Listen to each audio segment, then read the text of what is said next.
There's no stopping this franchise. Or is there? Hey YouTube, what's up? My name is Amam and welcome back to the channel here at A-Vlogs, and for this video we're going to be reviewing the fourth installment of Kung Fu Panda. Stand back. I'm gonna kick my butt. Now this, like I said, is the fourth installment, going strong, but we're going to be talking more in this video kung it's still gonna go further than what we're already getting. And the answer to this actually is already given by the fact that meron na silang planned na 5th and 6th installment from what I know. Here are 3 things that I want to focus on in this review. First and foremost, let's talk about the DreamWorks animation style.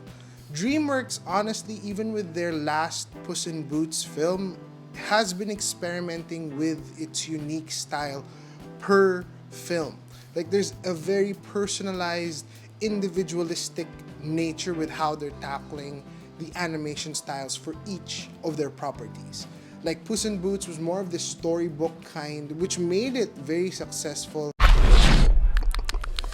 I am Puss in Boots. And was very complementary to the story, complementary to the overall theme, tone, and basically what Puss in Boots stands for as a film. Now, when it comes to Kung Fu Panda, we still get that. I can't actually put my finger on it, how it managed to be consistent, how it managed to still be like the typical Kung Fu Panda that we've seen before, but also elevated.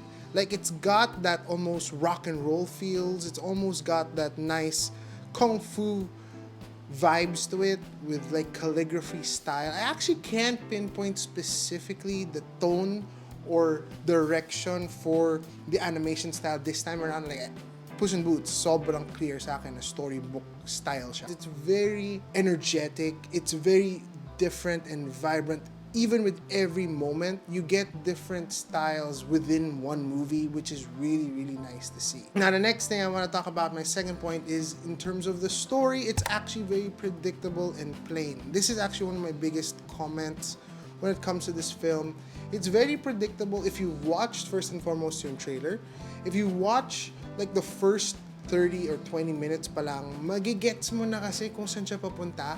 Like this whole Po training the next in line to be the Dragon Warrior, you know who it's gonna be. The trailer gives it away.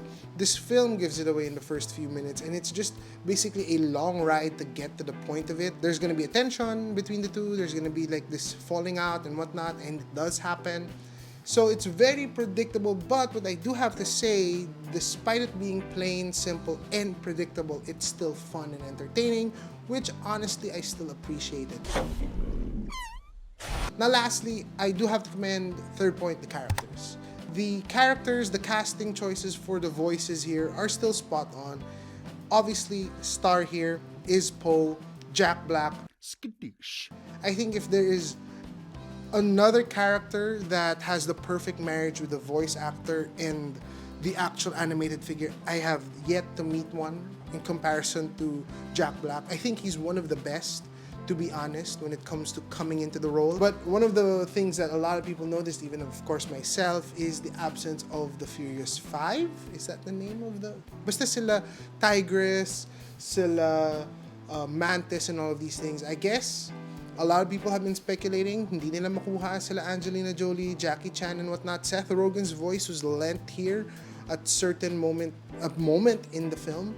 But then, like, I guess that's what people are just rationalizing in terms of their absence. And you feel it. You kind of feel like, okay, they're not here. It's kind of sad. It's kind of like you're missing something. Awkwafina does lend her voice once again to another animation film, but it feels very Awkwafina. The Chameleon wants to become the world's greatest villain? I don't see the fox. I don't see her here. I see Awkwafina. I hear her voice and I see her, I picture her. It's Awkwafina.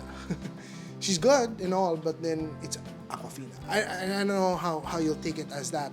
The villain for me also, the only scary thing about the villain this time around is the pronunciation of the chameleon. It's pronounced that way, or it's said that way in certain moments in the film. Maganda na they played to the chameleon characteristics. Yes, shapeshifter, different kind of, I guess, setup for the villain. Medyo plain and simple lang. Even when it boiled down to the villain, the setup, it was just not it for me, honestly. This is not working at all. Now, I go back to my question a while ago. Is this a franchise that has no room of stopping? There's no stopping this franchise. Is that true?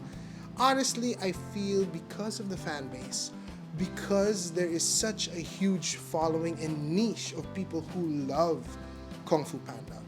Like, it's a specific demographic. You can't compare it to Shrek. You can't even compare it to How to Train Your Dragon. But I will say this, commenting to How to Train Your Dragon, I wish, now this is the thing, they will be successful dishing out another film or so, or two, or whatever they plan in the future, but I feel like Kung Fu Panda could still take risks, still take those bold strokes to make it all the more, like, entertaining and shocking, and, you know, like, take risks to kill off a character, take risks to, you know, have a moment that will take the viewers off guard. Again, I also feel like they could play around with the Kung Fu elements, have something along the lines of an animated version of Karate Kid or Cobra Kai. Honestly, it's successful as it is. It has its own unique following that people are still going to eat it up because of the characters, because of Jack Black, because of what this offers. Story-wise now, I think there's still room to grow, to become bolder, to take risks, and to be better. And that's my hope for the Kung Fu Panda franchise. I give this a score of 8 out of 10 because all things considered, at the end of the day, I enjoyed it. It's a fun ride. It's family fun. You know, it's friendly for the whole family to watch. Whoever is watching, dad, mom, kids, you know, they're gonna enjoy it. Lolo. It's fun. It's entertaining. And I said fun too many times. So I'm gonna end this video. Catch me on the next one. Don't forget to make every day into an adventure. God bless, guys, and peace. Stay safe.